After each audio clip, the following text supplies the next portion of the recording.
Hey y'all, I'm Jay Nicole and I am back with another TV Talkback video. And tonight we're talking about Belle Collective Season 2, Episode 4.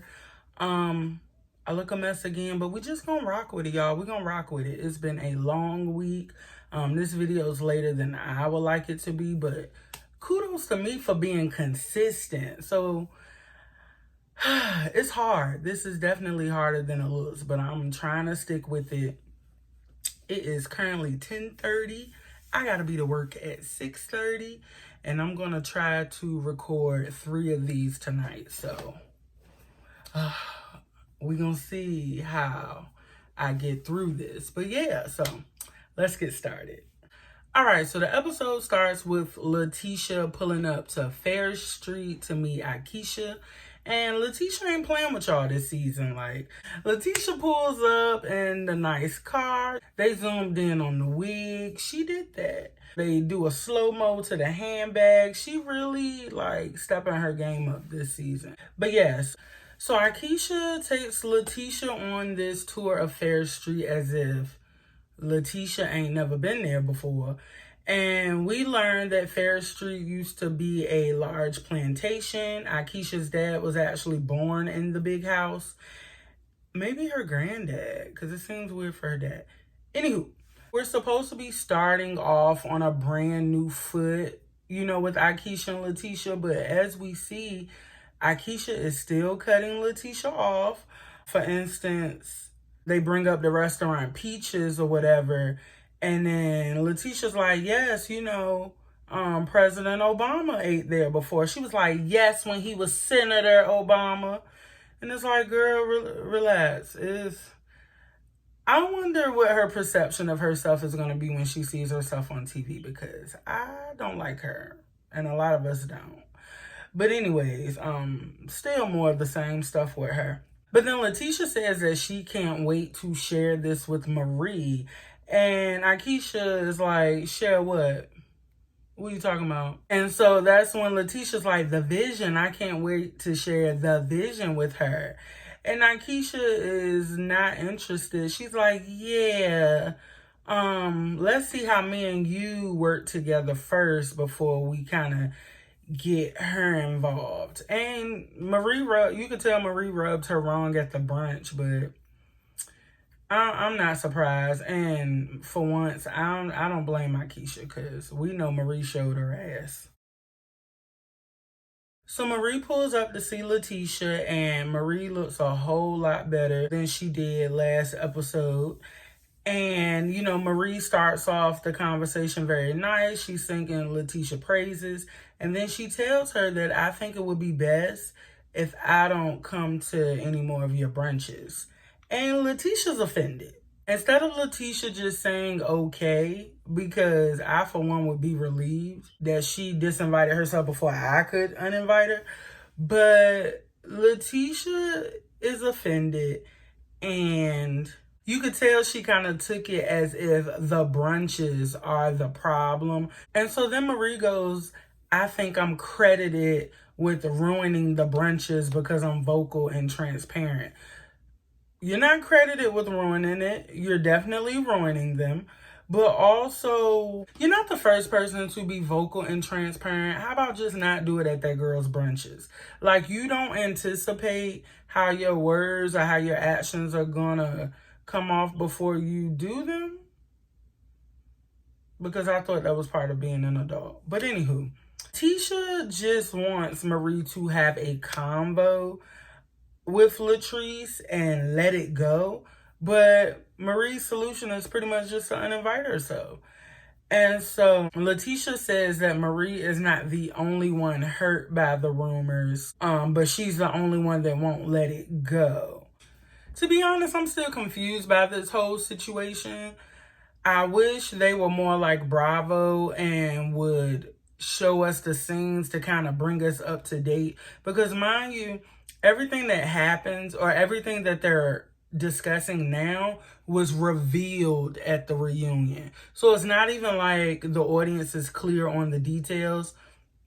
I just need them to be better with explaining it, because I'm low-key confused, but as we see, it comes up later in the episode, and I, for one, got more clarification, but I'll wait till we get there. So, anywho, that meeting ends off. Marie has uninvited herself. Letitia still feel away, but it is what it is. So, in the next scene, Glenn stops by to see Mama Faye, which is Letitia's mom. And the gist of this scene, that man's still trash.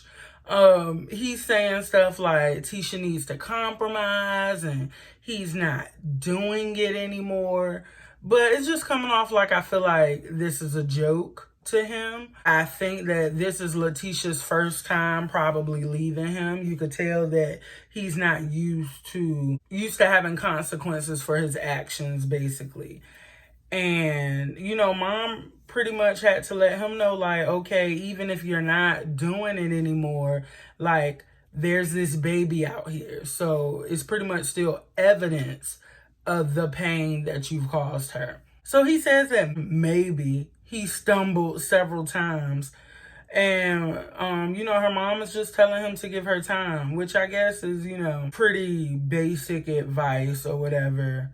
But yeah, Glenn's trash. And speaking of husbands, I won't call this man trash, but we'll get there. Akeisha is with her husband, Willie, and she's saying that she wants to move back to Jackson. But Willie's from New York. Of course, New York is a totally different place from Jackson. So he's just not with it. Basically, she kind of sold him on the fact that this is a temporary situation. I'm sure she, mentioned like, oh, we're just going to go down there for the show and, see my family and blah, blah, blah. But he's getting the idea that she wants to make this a little more permanent. So he's kind of like pushing back with her on that. So then she tells him about So Gucci, which, he probably thought what most of us thought was, that's so corny. But So Gucci is going to show them a property because Akeisha has made it clear that she doesn't like renting and helping nobody else pay their mortgage. She'd rather own it. Kudos to you, girl. So Akeisha and So Gucci meet to see this property, and Willie joins them a little bit later. And in the confessional, I can tell that Akeisha and her husband make a pretty good match or whatever. So then the confessional describing the home that they have in Jersey or whatever. So for once, we see her trying to downplay her situation. So she's like, yeah, we came from a nice size house. And he cuts her off like mansion with a pool and an elevator. Like, he just, kind of keep cutting her off like, it ain't nothing like what's down here. Like, we got a really good house. But yeah, clearly the house they're renting isn't doing the job, especially for her. So that's why they're looking for someplace else. And he says that he feels kidnapped. It sounded to me like she kind of, like I said, she kind of gave him a different dream or scenario before he got there, but now it's changing. So you could tell that he's skeptical of that or whatever. And she's pretty much asking him for the support that she's given him all these years. He's a retired NFL player. She's like, look, I've moved up, I moved up to New York or whatever, Jersey. We brought up our family up there. I always, my family has to come visit. And she said, I'm Michelle for you, so now I need you to Barack for me. Not mad at it. Not mad at it at all. So next, probably one of the best scenes of this episode. Essie rolls up on Latrice at Goddess Limbs. And it was just funny. The back and forth banter between them. Everything. Okay? Everything. And so Latrice said, yeah, I'm sitting in there about to close up shop, and all of a sudden I smell white diamonds, and it's S with the mess.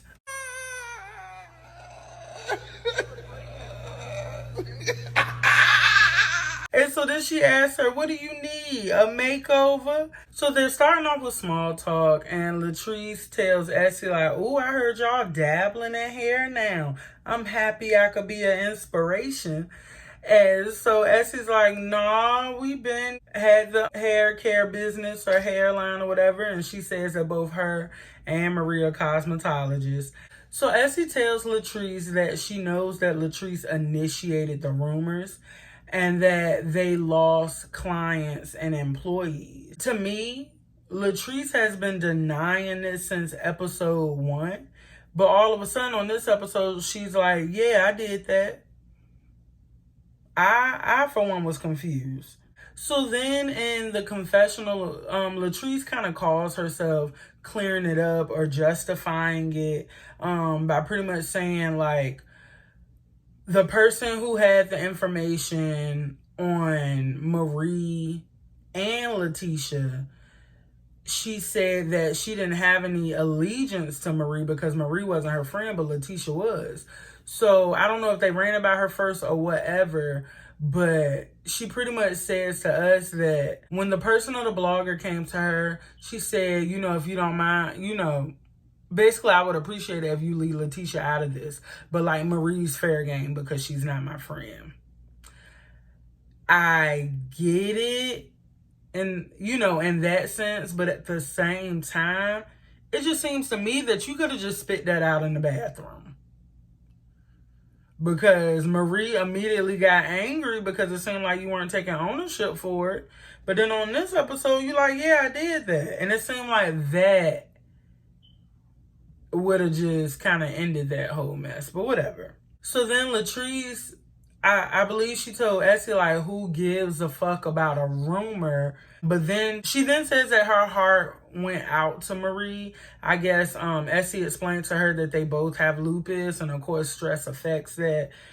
But, you know, 1 minute it's like, who cares about a rumor? And then the next minute it's like, but my heart goes out to her. It's a little flip-floppy from where I'm standing at least on Latrice's part. But Essie tells Latrice that she really would like to get past this.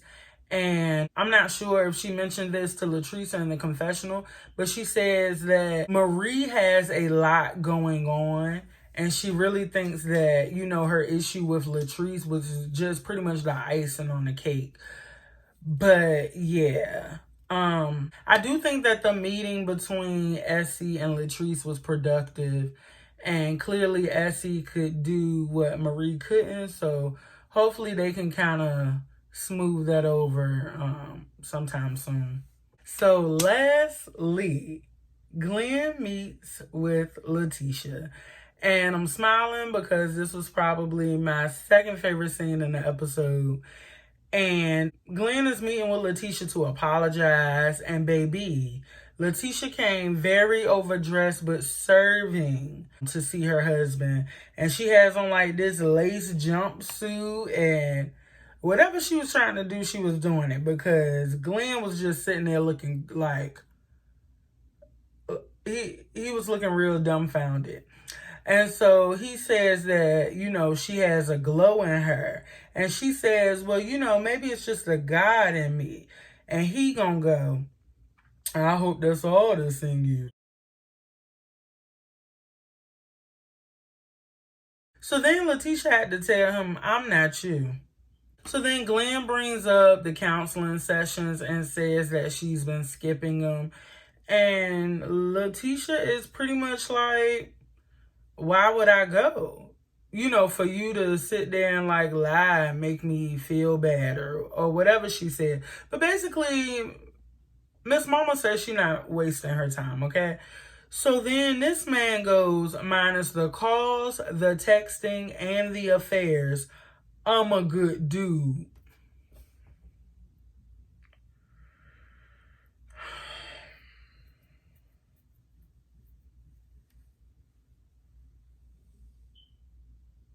See, this is why